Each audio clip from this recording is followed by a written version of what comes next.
We got a big one going on down south. The San Antonio Spurs are taking on the Dallas Mavericks. The madness is just getting started. Use the promo code MAD to save yourself 20% off our entire site. I'm Allie Burns from Picks and Parlays. We got that free pick for this Wednesday, March the 10th, and we got Craig Trapp here to dish it to us. How's it going, Craig? Yeah, first day back after the NBA All-Star game. You know, I always say the last getaway day in baseball, the last day of the All-Star games for both Major League Baseball and the All-Star game, and then the first day back for both Major League Baseball and the NBA. Man, it is very difficult. So tread lightly. Just two games at least on Wednesday, but tread lightly today. These can be a dangerous time when you have these teams in the NBA coming back after a long layoff. Well, that is really good advice to start this thing off with. So I'm showing Dallas as the favorite, -4.5.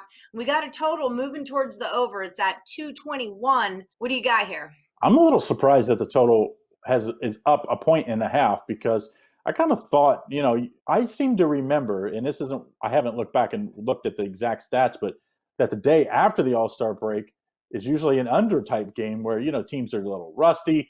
Teams maybe aren't, players aren't as in good a shape, so you see deeper bench rotations. So I would probably be leaning towards the under in this one, but my better play going to be on the side here, Allie. I just think the Battle of Texas and Allie, of course, from the state of Texas, I think it's going to be a good one here.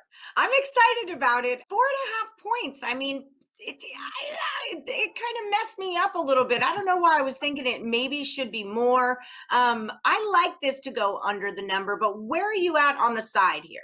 Well, the Mavs team have not been good against the spread at home. Most teams are better at home against the spread. They're just 6-11 against the spread at home. The Spurs have actually been really good road team, 9-4 against the spread, and they're straight up same numbers. So seems to be when they actually win, they win as an underdog, so they win outright. So I'm going to take the Spurs here plus the points. Dallas did win the first matchup, but I think the Spurs team is a little healthier. Luka's a little banged up. He's got a sore back.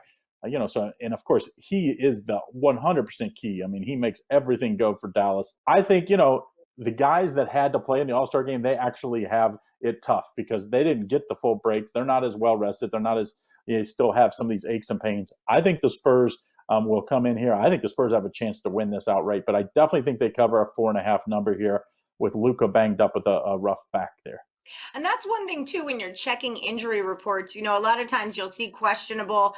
It might make you wait until a game time decision. But even if Luka does play or an injured player does play, you have to ask yourself, how long are they going to play for? How effective are they going to be? A lot of times it's just to kind of keep them in shape and with the flow of the game, but they really don't want any small injuries to turn into larger ones. So I'm with you on this. I say, let's roll. Well, you say, I don't say, you say. Craig says, let's roll with the Spurs, take those points against a Dallas team that is not great at covering spreads. And we're going to look at this one to go under coming out of that All-Star break.